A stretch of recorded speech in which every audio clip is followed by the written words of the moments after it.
जहां हम आपके लिए हर दिन एक नई और प्रेरणादायक ऑडियो बुक लेकर आते हैं। तो सब्सक्राइब कीजिए और सुनिए आज का ये खास ऑडियो बुक। क्या आपने कभी सोचा है कि एक ऐसा इंसान भी हो सकता है जिसने अपनी पूरी जिंदगी में एक अक्षर भी नहीं लिखा, लेकिन आज दुनिया की सबसे विशाल यूनिवर्सिटीज में उसके नाम पर किताबों का अध्ययन होता है। एक ऐसा इंसान जो देखने में बिल्कुल साधारण था, ना कोई राजा, ना कोई सेनापति, फिर भी आज 2500 साल बाद भी दुनिया के सबसे महान विचारकों में उसका नाम सबसे ऊपर लिया जाता है। जी हाँ, हम बात कर रहे हैं सुकरात की, यानी सुकरात की। एक ऐसा नाम जो दर्शन और ज्ञान का पर्यायवाची बन गया। ये ऑडियो बुक दोस्त कुछ लंबी होने वाली है, क्योंकि सुकरात की जिंदगी और उनके विचारों को कुछ मिनटों में समेटना समंदर को एक गिलास में भरने जैसा है। तो मेरा आपसे अनुरोध है कि इस वीडियो को पहले कहीं साझा कर लें या सेव कर लें, ताकि आप इसे आराम से अंतराल ले लेकर सुन सकें। हर अध्याय आपको एक नई गहराई में ले जाएगा। तो चलिए, अपनी कुर्सी की पेटी बांध लीजिए और मेरे साथ चलिए आज से लगभग 2500 साल पहले के एथेंस की गलियों में, और मिलते हैं उस महान इंसान से जिसने कहा था, एक अनपरखी जिंदगी जीने लायक नहीं है। अध्याय नंबर 1, वो रहस्यमयी इंसान सुकरात। एक ऐसा इंसान जिसने कुछ लिखा नहीं, फिर भी दुनिया उसे सीखती है। कल्पना कीजिए, आप प्राचीन एथेंस के किसी व्यस्त बाजार में उपस्थित हैं। चारों तरफ संगमरमर की खूबसूरत इमारतें हैं, लोग रेशम और सूत के वस्त्रों में इधर उधर घूम रहे हैं, व्यापारी अपना सामान बेच रहे हैं और राजनेता लोकतंत्र पर भाषण दे रहे हैं। इसी समूह में आपको एक अजीब सा इंसान दिखाई देता है। उसके पैर नंगे हैं, वस्त्र साधारण और पुराने हैं, चेहरा कुछ खास आकर्षक नहीं, नाक छपटी और आंखें बहुत विशाल। वो कोई अमीर सौदागर नहीं लगता, ना ही कोई ताकतवर नेता। वो बस लोगों के पास जाता है और उनसे बहुत अजीब से सवाल पूछना शुरू कर देता है। वो एक मोची से पूछता है, न्याय क्या है? वो एक सेनापति से पूछता है, हिम्मत क्या होती है? वो एक राजनेता से पूछता है, एक अच्छा नागरिक होने का क्या मतलब है?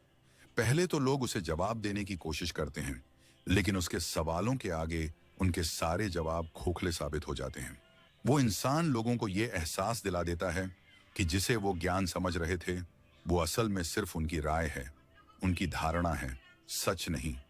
यही थे सुकरात, एक ऐसा इंसान जिसका काम ही लोगों के ज्ञान के अहंकार पर आघात करना था।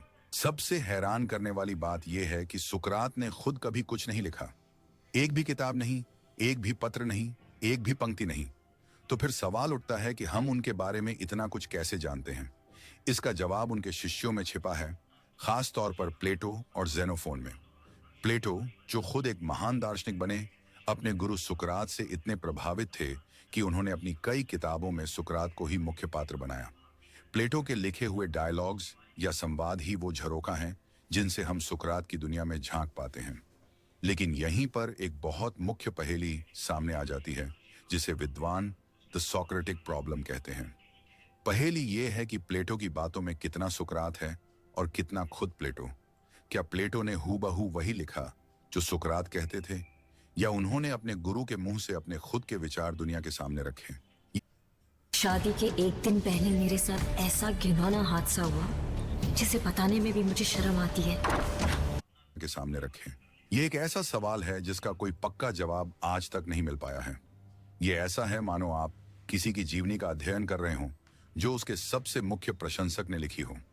जाहिर है उसमें कुछ मिलावट तो होगी ही, लेकिन इस रहस्य के बावजूद एक बात साफ है, सुकरात कोई साधारण इंसान नहीं थे। वो एथेंस के लिए एक गैडफ्लाई थे, एक ऐसी मक्खी जो अश्व को बार बार डंक मारकर उसे सोने नहीं देती, उसे जगाए रखती है। सुकरात एथेंस के समाज को, वहां के लोगों को अपने सवालों से डंक मारते थे। उन्हें उनकी अज्ञानता की नींद से जगाने की कोशिश करते थे। वो कहते थे कि वो सबसे बुद्धिमान इंसान इसलिए हैं क्योंकि वो ये जानते हैं कि वो कुछ नहीं जानते। सोचिए जरा, कितना गहरा आत्मविश्वास होगा उस इंसान में जो भरी सभा में ये स्वीकार कर सके कि मुझे कुछ नहीं पता। आज के दौर में जहां हर कोई खुद को विशेष साबित करने में लगा है, सुकरात का ये फलसफा एक बहुत मुख्य सीख देता है। वो ज्ञान देने का दावा नहीं करते थे, बल्कि वो कहते थे कि वो एक दाई की तरह हैं जो बच्चे को जन्म नहीं देती बल्कि जन्म देने में मदद करती है। सुकरात भी लोगों के दिमाग में मौजूद विचारों को, सच को बस बाहर लाने में मदद करते थे अपने सवालों के जरिए। उनकी ये आदत, उनका ये तरीका विशाल ज्ञानियों और नेताओं को चुभने लगा था। जब कोई इंसान आपके सालों पुराने विश्वासों पर सवाल उठाता है तो गुस्सा आना स्वाभाविक है। सुकरात यही कर रहे थे। वो किसी को नीचा दिखाने के लिए सवाल नहीं पूछते थे। उनका मकसद तो बस सच की खोज करना था, एक सामूहिक खोज। वो युवाओं के बीच बहुत लोकप्रिय थे। एथेंस के नौजवान युवक उनके पीछे पीछे घूमते थे, ये देखने के लिए कि कैसे सुकरात अपने सवालों से विशाल लोगों की बोलती बंद कर देते हैं। ये युवाओं के लिए एक मनोरंजन जैसा था, लेकिन एथेंस के शक्तिशाली लोगों के लिए ये एक खतरा बन गया था। उन्हें लगा कि सुकरात युवाओं को उकसा रहे हैं, उन्हें परंपराओं और देवताओं के खिलाफ कर रहे हैं। उन्हें अपनी सत्ता की नींव हिलती हुई नजर आने लगी थी। एक साधारण सा दिखने वाला, बिना किसी पद और पैसे वाला इंसान सिर्फ अपने दिमाग और अपनी जुबान के दम पर पूरे एथेंस के लिए एक चुनौती बन गया था।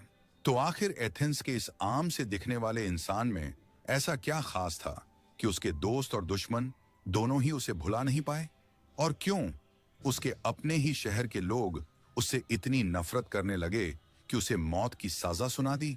इन सवालों के जवाब जानने के लिए हमें चलना होगा उस दौर के एथेंस की गलियों में। उस माहौल को समझना होगा जिसमें सुकरात सांस ले रहे थे। आखिर वो क्या वजहें थीं जिन्होंने एक दार्शनिक को अपराधी बना दिया? इन सब रहस्यों से आवरण हटाने के लिए आपको मेरे साथ अगले अध्याय तक चलना होगा। चलिए शुरू करते हैं अगला अध्याय, जहां हम उस शहर की कहानी जानेंगे जिसने सुकरात को बनाया भी और मिटाया भी। अध्याय नंबर 2, सुकरात का एथेंस। वो शहर जिसने सुकरात को बनाया और फिर उसी ने उसे जहर दे दिया। हर महान कहानी के पीछे उसके समय और समाज का एक मुख्य हाथ होता है। सुकरात को समझने के लिए हमें उस एथेंस को समझना होगा जिसमें वो जिए। ये कोई ऐसा वैसा समय नहीं था दोस्त, ये एथेंस का स्वर्ण युग था, the golden age of Athens.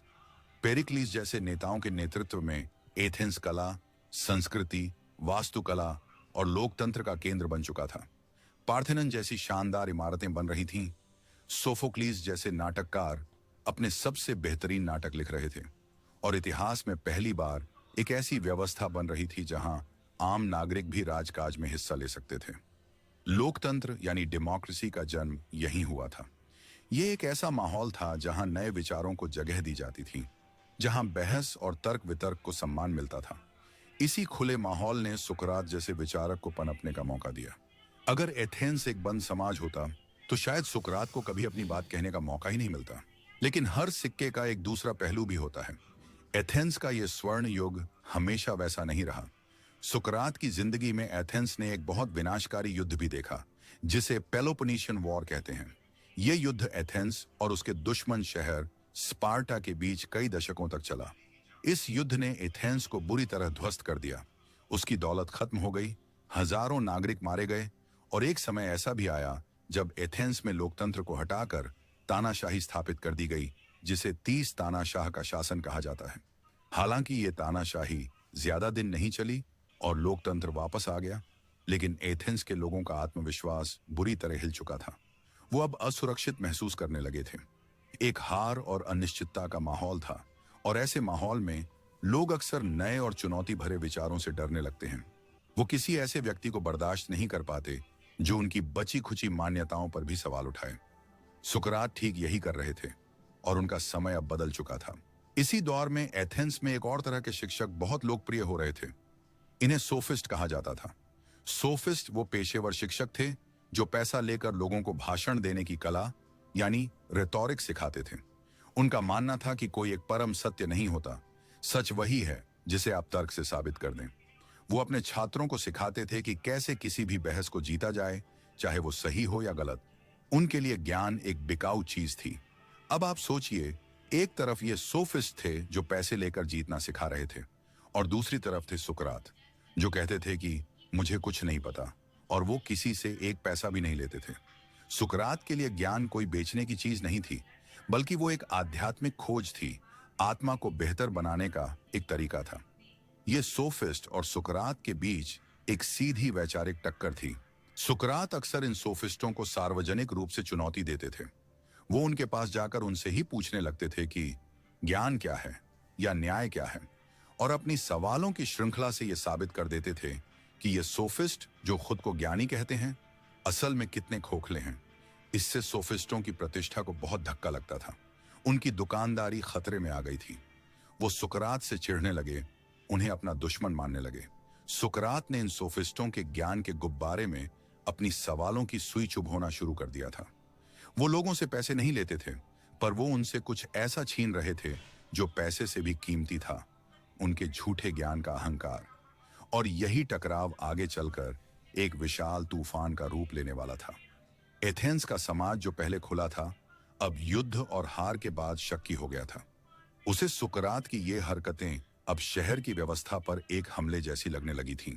Athens ने सुकरात को वो मंच दिया जहां वो अपनी फिलॉसफी को जी सके, लोगों से बात कर सके, बहस कर सके। लेकिन जब एथेंस खुद मुश्किल में आया तो उसी ने अपने सबसे अनोखे बेटे को शक की निगाह से देखना शुरू कर दिया। शहर को लगा कि सुकरात की बातें युवाओं को गुमराह कर रही हैं, उन्हें परंपराओं से दूर कर रही हैं। वो भूल गए कि सवाल करना ही तो लोकतंत्र की आत्मा होती है। पर सुकरात ये करते कैसे थे? वो कौन सा तरीका था जिससे वो विशाल ज्ञानियों को, सेनापतियों को, राजनेताओं को चंद सवालों में ही निरुत्तर कर देते थे? आखिर उनके सवालों में ऐसा क्या जादू था?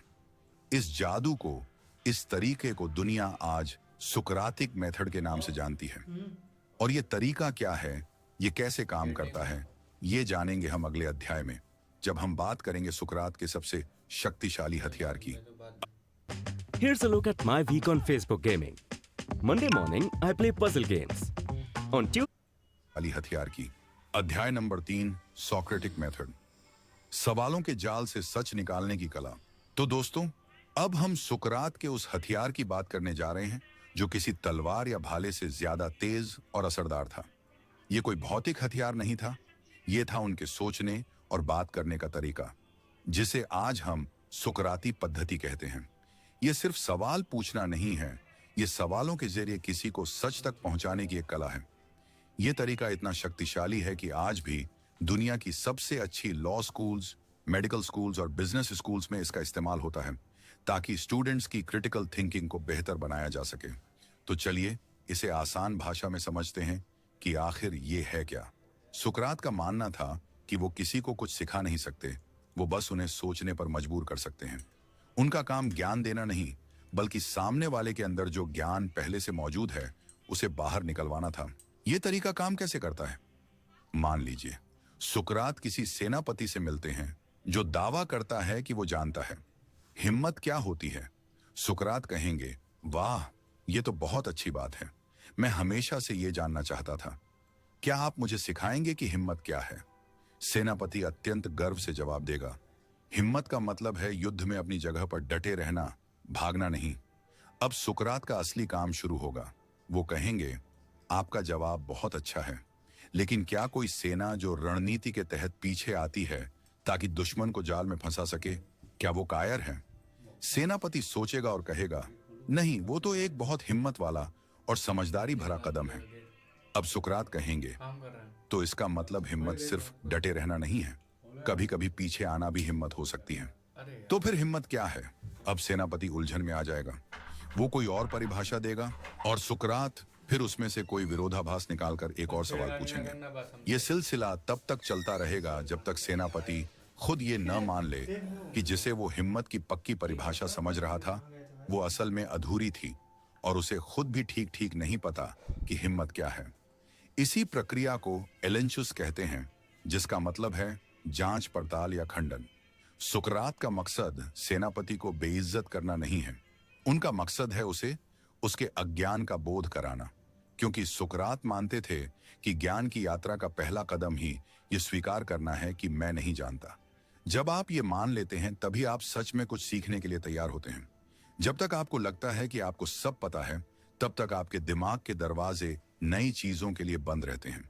सुकरात अपनी सवालों की चाबी से इन्हीं बंद दरवाजों को खोलने की कोशिश करते थे। इस मेथड के 2 मुख्य चरण हैं। पहला है विनाशकारी चरण या डिस्ट्रक्टिव फेज, जिसमें सुकरात सवालों के जरिए सामने वाले के झूठे विश्वासों और अधूरी परिभाषाओं को भंग करते हैं। जैसा उन्होंने सेनापति के साथ किया। ये कुछ कष्टदायक हो सकता है क्योंकि किसी के अहंकार को आघात पहुंचता है, लेकिन इसके बाद आता है रचनात्मक चरण या कंस्ट्रक्टिव फेज। जब एक बार व्यक्ति मान लेता है कि उसे नहीं पता, तब सुकरात उसके साथ मिलकर सच की खोज शुरू करते हैं। अब वो दुश्मन नहीं बल्कि एक ही रास्ते के सहयात्री बन जाते हैं। अब वो दोनों मिलकर ये खोजने की कोशिश करेंगे कि हिम्मत का असली मतलब क्या हो सकता है। शायद हिम्मत सिर्फ युद्ध के मैदान में नहीं बल्कि रोजमर्रा की जिंदगी में भी होती है।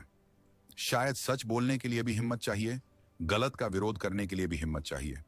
इस तरह बहस एक व्यक्तिगत दावे से शुरू होकर एक सार्वभौमिक सत्य की खोज तक पहुंच जाती है। आप इस तरीके का इस्तेमाल अपनी जिंदगी में भी कर सकते हैं। अगली बार जब आपके मन में कोई मजबूत राय आए, जैसे पैसा ही सब कुछ है या सफलता का मतलब एक अच्छी नौकरी है, तो एक पल रुकिए और खुद से सुकरात वाले सवाल पूछिए। क्या सच में पैसा ही सब कुछ है? क्या प्यार, सेहत, शांति की कोई कीमत नहीं? क्या कोई ऐसा इंसान हो सकता है जिसके पास बहुत पैसा हो पर वो दुखी हो? क्या कोई ऐसा इंसान हो सकता है जिसके पास कम पैसा हो पर वो बहुत खुश हो? जब आप खुद से ये सवाल पूछेंगे तो आप पाएंगे कि आपकी शुरुआती राय कितनी सरल और अधूरी थी। आप खुद को बेहतर तरीके से समझ पाएंगे। यही सोक्रेटिक मेथड का जादू है। यह आपको बाहरी दुनिया के साथ साथ आपकी अपनी भीतरी दुनिया की यात्रा कराता है। पर सुकरात सिर्फ तरीकों तक ही सीमित नहीं थे। उन्होंने इस तरीके का इस्तेमाल जीवन के सबसे मुख्य सवाल का जवाब खोजने के लिए किया। वो सवाल क्या था? वो था, एक अच्छी जिंदगी क्या है? और इसी खोज में उन्होंने एक ऐसा वाक्य कहा जो आज भी अमर है, The unexamined life is not worth living। इस एक वाक्य में क्या गहरा राज छिपा है? क्यों एक अनपरखी जिंदगी जीने लायक नहीं है? इस गहरे सवाल के समंदर में गोता लगाने के लिए आपको अगले अध्याय का इंतजार करना होगा। अध्याय नंबर 4, एक अनपरखी जिंदगी। क्या आप सच में अपनी जिंदगी जी रहे हैं? The unexamined life is not worth living for a human being। यानी एक इंसान के लिए एक अनपरखी, बिना जांची परखी जिंदगी जीने लायक नहीं है। यह सिर्फ एक वाक्य नहीं है दोस्त, ये सुकरात के पूरे दर्शन का निचोड़ है, उनकी जिंदगी का सार है। ये वो शब्द हैं जो उन्होंने अपनी मौत के मुकद्दमे के दौरान कहे थे, जब उन्हें अपनी जान बचाने के लिए चुप रहने का मौका दिया गया था। उन्होंने मौत को चुनना बेहतर समझा, बजाय एक ऐसी जिंदगी जीने के जिसमें वो सवाल न कर सकें, जिसमें वो सत्य की खोज न कर सकें। तो आखिर इसका मतलब क्या है? एक एग्जामिन्ड लाइफ या जांची हुई जिंदगी क्या होती है? चलिए इस गहरे विचार की परतों को एक एक करके खोलते हैं। एक अनपरखी जिंदगी जीने का मतलब है एक ऑटो पायलट मोड पर जिंदगी जीना। सुबह उठना, काम पर जाना, खाना, सोना और यही चक्र रोज दोहराना, बिना एक पल रुके ये सोचे कि मैं ये सब क्यों कर रहा हूं, मेरे जीवन का मकसद क्या है, क्या मैं खुश हूं, मेरे मूल्य क्या हैं, क्या मैं एक अच्छा इंसान बन रहा हूं। ये एक ऐसी जिंदगी है जिसमें हम समाज, परिवार या दोस्तों द्वारा दिए गए नियमों और धारणाओं पर बस चलते रहते हैं, बिना उनकी पड़ताल किए। हम वही नौकरी करते हैं जो हमें सुरक्षित लगती है, हम उन्हीं परंपराओं को मानते हैं जो हमें सिखाई गई हैं, हम उन्हीं चीजों के पीछे भागते हैं जिनके पीछे सब भाग रहे हैं, पैसा, शोहरत, ताकत। इस तरह की जिंदगी में हम एक इंसान की तरह नहीं बल्कि एक मशीन की तरह काम कर रहे होते हैं। हम जी तो रहे होते हैं पर हम जागरूक नहीं होते। सुकरात के अनुसार इंसान और जानवर में सबसे मुख्य फर्क यही है कि इंसान के पास तर्क और आत्मचेतना की क्षमता है। हम खुद से सवाल पूछ सकते हैं, हम अपने विचारों पर विचार कर सकते हैं, और अगर हम इस क्षमता का इस्तेमाल नहीं कर रहे तो हम अपनी इंसान होने की सबसे मुख्य खासियत को बर्बाद कर रहे हैं। एक जांची हुई जिंदगी जीने का मतलब है अपनी आत्मा की देखभाल करना। सुकरात के लिए शरीर और दौलत से ज्यादा जरूरी आत्मा थी। और आत्मा की देखभाल कैसे होती है? अपने विचारों, अपनी इच्छाओं, अपने कर्मों की रोजाना जांच पड़ताल करके। ये खुद से पूछने जैसा है, आज मैंने जो किया क्या वो सही था? आज मैंने जो सोचा क्या वो नेक था? क्या मैं अपने डर और अपनी लालसाओं का गुलाम तो नहीं बन रहा हूं? ये एक तरह का मेंटल और स्पिरिचुअल ऑडिट है। सोचिए, हम अपने यान की सर्विसिंग कराते हैं, अपने शरीर का मेडिकल चेकअप कराते हैं, लेकिन हम अपनी आत्मा, अपने मन की सर्विसिंग कितनी बार कराते हैं? सुकरात हमें यही करने के लिए कह रहे हैं। यह प्रक्रिया आसान नहीं है।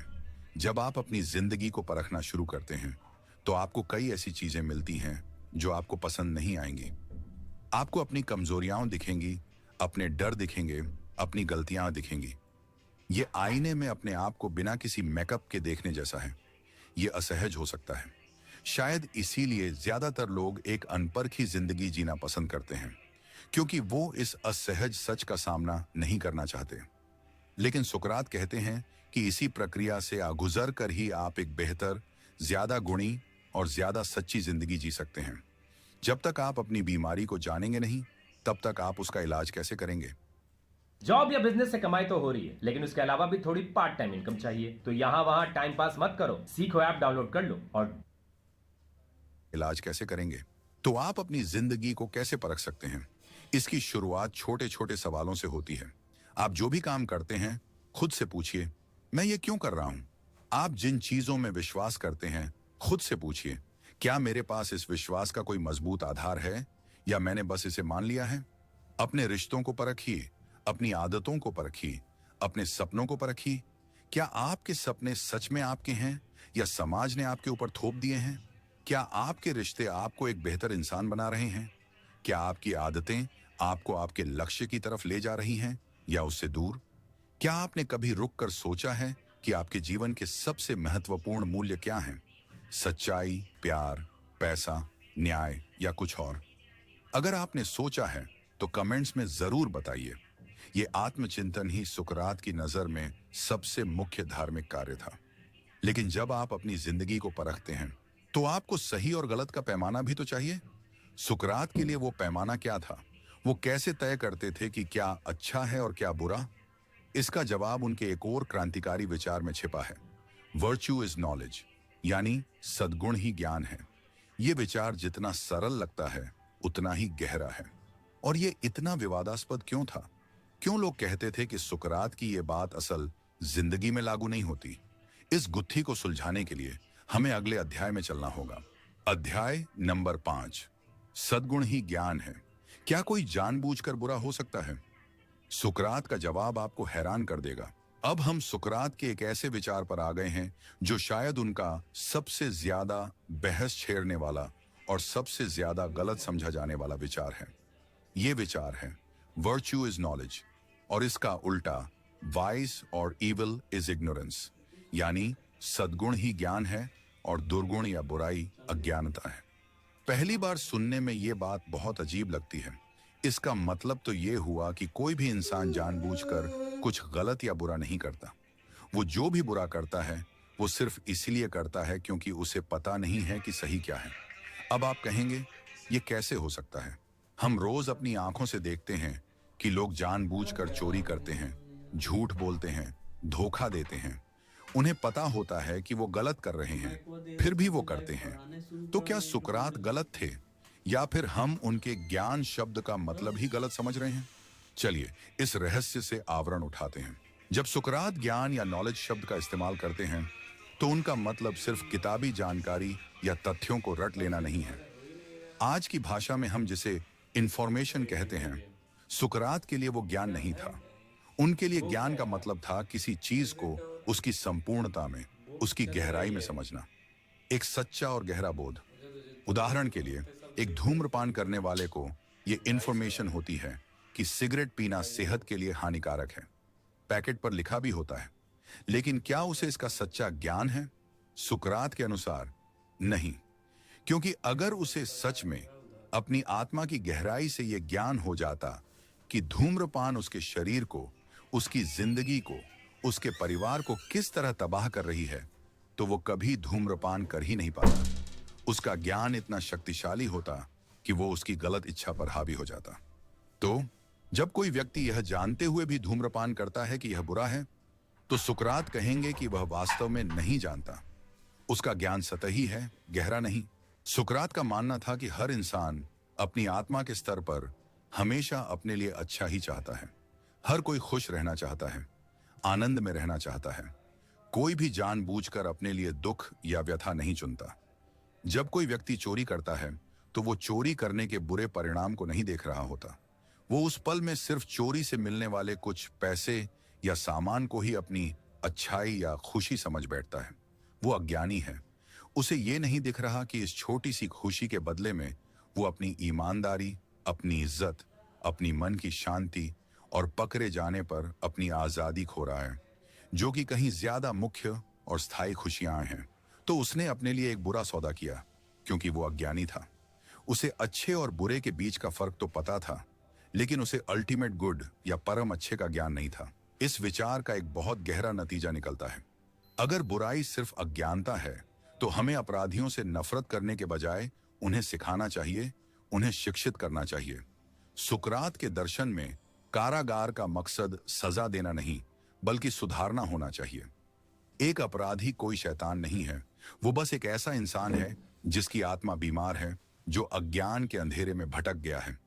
उसे रोशनी दिखाने की जरूरत है, उसे ज्ञान देने की जरूरत है। ये एक बहुत ही मानवीय और क्रांतिकारी विचार है, खासकर उस समय में जब जैसे को तैसा का कानून चलता था। सुकरात कह रहे थे कि हमें लोगों के कर्मों से नहीं, बल्कि उनके अज्ञान से संघर्ष करना चाहिए। हमें सिस्टम को ऐसा बनाना चाहिए जो लोगों को गुणी बनने में, ज्ञानी बनने में मदद करे। लेकिन इस विचार की आलोचना भी बहुत होती है। अरस्तु, जो प्लेटो के शिष्य थे, ने भी इस पर सवाल उठाया। उन्होंने अक्रासिया या इच्छा शक्ति की कमी का कॉन्सेप्ट दिया।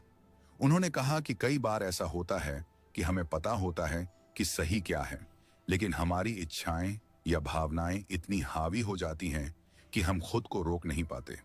जैसे किसी डाइटिंग करने वाले को पता है कि केक खाना गलत है, पर वो खुद को रोक नहीं पाता। ये एक ऐसी बहस है जो आज भी दर्शन शास्त्र में जिंदा है। क्या बुराई अज्ञानता है या इच्छा शक्ति की कमी? आप क्या सोचते हैं? क्या कोई इंसान जानबूझकर बुराई चुन सकता है? अपनी राय कमेंट्स में जरूर साझा करें। सुकरात का जवाब तो यही था कि अगर किसी को सच में पूरी तरह से ज्ञान हो जाए, तो वो कभी गलत रास्ता चुन ही नहीं सकता। उसका ज्ञान ही उसका मार्गदर्शक बन जाएगा, और यही ज्ञान लोगों को देना, उन्हें उनके अज्ञान से निकालना, सुकरात ने अपनी जिंदगी का मिशन बना लिया था। लेकिन जब आप लोगों को बार बार ये बताएंगे कि वो अज्ञानी हैं, तो वो आपसे प्यार तो नहीं करेंगे। सुकरात का यही मिशन उन्हें एथेंस की सत्ता की नजरों में अप्रिय लगने लगा था। वो एक सुधारक थे, लेकिन लोग उन्हें एक उपद्रवी की तरह देखने लगे थे। वो एक गैडफ्लाई बन चुके थे।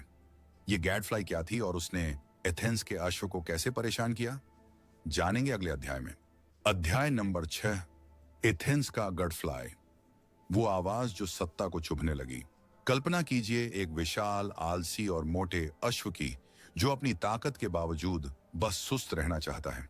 और फिर एक छोटी सी मक्खी, एक गैडफ्लाई आती है और उसे बार बार डंक मारती है, उसे परेशान करती है, उसे जागने और दौड़ने पर मजबूर कर देती है। सुकरात ने अपने मुकदमे के दौरान खुद के लिए इसी गडफ्लाई की उपमा का इस्तेमाल किया था। उन्होंने कहा था कि एथेंस का राज्य उस आलसी अश्व की तरह है, और वो सुकरात वो गैडफ्लाई हैं जिसे देवताओं ने इस अश्व को जगाए रखने के लिए भेजा है। ये एक बहुत ही सटीक और शक्तिशाली उपमा थी, जो उनके काम और उनके अंत दोनों को समझाती है। एक गैडफ्लाई का काम अश्व को डंक मारना है, उसे तकलीफ देना है ताकि वो बेहतर बन सके। लेकिन अश्व को वो गैडफ्लाई कभी पसंद नहीं आता। वो बस उसे मारकर अपनी सुस्ती में वापस लौटना चाहता है। सुकरात एथेंस के लिए यही कर रहे थे। वो एथेंस के नागरिकों को, उसके नेताओं को, उसके कवियों को, उसके कारीगरों को, सबको अपने सवालों से डंक मार रहे थे। वो उनसे उनकी सबसे प्रिय धारणाओं के बारे में सवाल पूछ रहे थे। वो उनसे पूछ रहे थे कि जिसे वो न्याय, सुंदरता, सच्चाई कहते हैं, क्या वो सच में उसका मतलब भी जानते हैं? सुकरात का मकसद उन्हें परेशान करना नहीं था। उनका मकसद था एथेंस को नैतिक और बौद्धिक रूप से सुस्त होने से बचाना।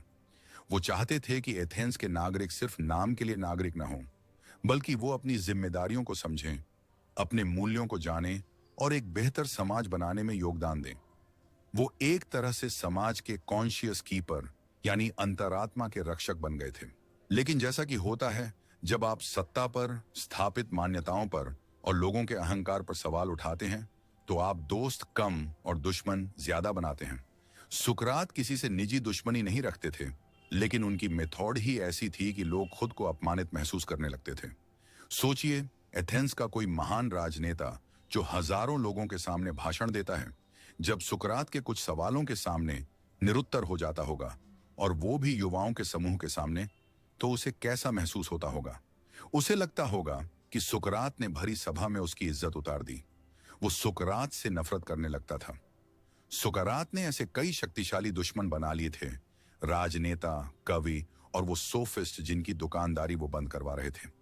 ये लोग मौके की तलाश में थे कि कब सुकरात को रास्ते से हटाया जाए। सुकरात का गढ़ फ्लाई वाला काम उस समय और ज्यादा खतरनाक हो गया जब एथेंस राजनीतिक रूप से अस्थिर था। पेलोपोनेशियन वॉर में हार और 30 टायरेंट्स के क्रूर शासन ने एथेंस के समाज में एक डर पैदा कर दिया था। लोग किसी भी तरह की आलोचना या सवाल जवाब को अब लोकतंत्र पर हमले के तौर पर देखने लगे थे। उन्हें लगता था कि सुकरात की ये नकारात्मकता, ये हर चीज पर सवाल उठाने की आदत युवाओं को राज्य के प्रति विद्रोही बना रही है। उन्हें डर था कि सुकरात के प्रभाव में आकर युवा पुराने देवताओं और परंपराओं का सम्मान करना त्याग देंगे, जिससे शहर पर देवताओं का प्रकोप बरसेगा। उनका डर निराधार भी नहीं था। सुकरात के कई शिष्य जैसे एल्सिबाइडीज और क्रिथियास आगे चलकर एथेंस के लिए मुख्य मुसीबत बने थे। हालांकि सुकरात इसके लिए सीधे तौर पर जिम्मेदार नहीं थे, लेकिन उनके दुश्मनों को एक बहाना मिल गया। उन्होंने कहना शुरू कर दिया, देखो, ये सुकरात के ही सिखाए हुए लोग हैं जो शहर को बर्बाद कर रहे हैं। एक तरफ सुकरात खुद को शहर का सबसे मुख्य हितैषी मानते थे, एक ऐसा डॉक्टर जो कट्टू दवा देकर शहर की बीमारी ठीक करना चाहता है। दूसरी तरफ शहर के शासक और कई आम लोग उन्हें एक बीमारी की तरह देखने लगे थे, एक ऐसा वायरस जो समाज की नींव को खोखला कर रहा है। ये नजरों का फर्क था, इरादों का नहीं। सुकरात का इरादा नेक था, लेकिन उनका तरीका लोगों को चुभता था। वो शहर को जगाना चाहते थे, पर शहर सोना चाहता था। और एक आलसी अश्व अक्सर उस गैडफ्लाई को मार डालता है जो उसे बहुत ज्यादा परेशान करता है। एथेंस भी अब यही करने की तैयारी कर रहा था। सुकरात के खिलाफ एक जाल बुना जा रहा था, एक ऐसा कानूनी जाल जिसमें उन्हें फंसाकर हमेशा के लिए चुप कराया जा सके। लेकिन सुकरात की कहानी सिर्फ उनकी नहीं है, ये उन लोगों की भी है जिन्होंने उन्हें समझा, उन्हें सुना और उनकी बातों को अमर बना दिया। कौन थे ये लोग? कौन थे सुकरात के वो शिष्य जिनकी वजह से आज हम ये सब बातें कर पा रहे हैं? और क्या उन शिष्यों ने सच में सुकरात को वैसा ही दिखाया जैसे वो थे? मेरा कार्ड खो गया है। ब्लॉक करने के लिए एक दबाएं। ये अब आलू गोभी मिल्कशेक पिए सर। जैसे वो थे? ये जानने के लिए चलिए अगले अध्याय में, जहां हम मिलेंगे सुकरात के सबसे प्रसिद्ध शागिर्दों से। अध्याय नंबर 7, गुरु ऐसा जिसके शिष्य ने उसे अमर बना दिया। जैसा कि हमने पहले अध्याय में बात की थी, सुकरात ने खुद कुछ नहीं लिखा। उनकी कहानी, उनके विचार हम तक पहुंचे हैं दूसरों के लिखे शब्दों के जरिए। इनमें सबसे महत्वपूर्ण हैं उनके 2 शिष्य, ज़ीनोफोन और प्लेटो। अगर ये दोनों न होते तो शायद सुकरात का नाम इतिहास के पन्नों में कहीं खो गया होता। लेकिन इन दोनों ने अपने गुरु को इतने अलग अलग तरीकों से याद किया कि कभी कभी लगता है कि वो 2 अलग अलग सुकरात की बात कर रहे हैं। इन दोनों के नजरिए को समझना बहुत जरूरी है, क्योंकि इसी से हमारी आज की सुकरात की छवि बनी है। पहले बात करते हैं ज़ेनोफोन की। ज़ेनोफोन एक इतिहासकार और सैनिक थे। वो एक बहुत ही व्यावहारिक इंसान थे। उन्होंने सुकरात के बारे में जो कुछ भी लिखा, जैसे मेमोरेबिलिया और एपोलॉजी, वो एक सरल व्यावहारिक सुकरात को दिखाता है। ज़ेनोफोन का सुकरात एक अच्छा नैतिक इंसान है जो युवाओं को अच्छी सलाह देता है, उन्हें अनुशासित जीवन जीने और अपने माता पिता का सम्मान करने की सीख देता है। वो एक तरह से एक पारंपरिक ग्रीक शिक्षक की तरह लगते हैं जो बस लोगों को एक अच्छा नागरिक बनने में मदद कर रहा है। वो अपने लेखों में सुकरात को उन पर लगे आरोपों से बचाने की कोशिश करते हुए दिखते हैं। वो ये साबित करना चाहते हैं कि सुकरात कोई खतरनाक क्रांतिकारी नहीं, बल्कि एक सम्मानित और कानून का पालन करने वाले नागरिक थे। ज़ेनोफोन का सुकरात ज्यादा जमीनी है, ज्यादा सरल है। लेकिन फिर आते हैं प्लेटो, और यहां तस्वीर पूरी तरह बदल जाती है। प्लेटो सिर्फ एक शिष्य नहीं थे, वो खुद एक जीनियस दार्शनिक थे। सुकरात की मौत ने उन पर इतना गहरा असर डाला कि उन्होंने अपनी पूरी जिंदगी अपने गुरु के विचारों को समझने और आगे ले जाने में लगा दी। प्लेटो ने अपनी ज्यादातर किताबें डायलॉग्स या संवाद की शैली में लिखी, और इन सभी संवादों का हीरो एक ही है, सुकरात। प्लेटो का सुकरात सिर्फ एक नैतिक उपदेशक नहीं है, वो एक महान मेटाफिजिशियन है, एक ऐसा दार्शनिक जो आत्मा की अमरता, न्याय के असली रूप और फॉर्म्स के सिद्धांत जैसी गहरी और जटिल बातों पर चर्चा करता है। ये एक ऐसा सुकरात है जो ज़ेनोफोन के सुकरात से कहीं ज्यादा बौद्धिक, कहीं ज्यादा रहस्यमयी और कहीं ज्यादा क्रांतिकारी है। अब सवाल ये उठता है कि असली सुकरात कौन था, ज़ेनोफोन वाला सरल शिक्षक या प्लेटो वाला महान दार्शनिक? ज्यादातर विद्वान मानते हैं कि सच्चाई इन दोनों के बीच में कहीं है। प्लेटो के शुरुआती डायलॉग्स जैसे एपोलॉजी, क्रीटो, यूथिफ्रो में जो सुकरात दिखता है वो शायद असली सुकरात के ज्यादा करीब है। इन डायलॉग्स में सुकरात वही सवाल जवाब वाली पद्धति का इस्तेमाल करते हैं और कहते हैं कि वो कुछ नहीं जानते। लेकिन प्लेटो के बाद के डायलॉग्स जैसे द रिपब्लिक या फेडो में सुकरात विशाल सिद्धांतों की बात करने लगते हैं, जैसे थ्योरी ऑफ फॉर्म्स। ज्यादातर विद्वानों का मानना है कि ये प्लेटो के अपने विचार थे जो उन्होंने सम्मानवश अपने गुरु सुकरात के मुंह से कहलवाए। प्लेटो ने अपने गुरु को एक पात्र के रूप में इस्तेमाल करके अपनी फिलॉसफी को दुनिया के सामने रखा। तो क्या प्लेटो ने हमें धोखा दिया? नहीं, ऐसा कहना गलत होगा। प्लेटो ने सुकरात के बीज को लेकर उसे एक विशाल वृक्ष बना दिया। उन्होंने सुकरात की सवाल पूछने की भावना को लिया और उसे एक पूरे दार्शनिक सिस्टम में बदल दिया। सुकरात ने जो सवाल उठाए थे, प्लेटो ने उनके जवाब देने की कोशिश की। सुकरात ने दरवाजा दिखाया था, प्लेटो उस दरवाजे से अंदर चले गए। प्लेटो के बिना सुकरात शायद एक दिलचस्प लेकिन मामूली ऐतिहासिक व्यक्ति बनकर रह जाते। प्लेटो ने ही उन्हें वो दार्शनिक कद दिया जिससे वो आज जाने जाते हैं। उन्होंने अपने गुरु को ज्ञान की दुनिया में अमर बना दिया। ये गुरु शिष्य की एक अनोखी कहानी है, जहां शिष्य की महानता ने गुरु की विरासत को हमेशा के लिए सुरक्षित कर लिया। लेकिन प्लेटो के लिए ये सब करने की प्रेरणा कहां से आई? ये आई उस त्रासदी से, उस अन्याय से जो ऐसी स्टोरी सुनने के लिए हमारे चैनल पे आएं और हमारे चैनल को लाइक एंड सब्सक्राइब करें। ऐसी मैं डिफरेंट जो अच्छे फिलोसफर हैं, अच्छी बुक्स हैं और अच्छे राइटर्स हैं, उनकी मैं बुक्स लाता रहूँगा। तो ऐसी बुक्स, ऐसी आईडी बुक्स सुनने के लिए मेरे चैनल को लाइक एंड सब्सक्राइब करें।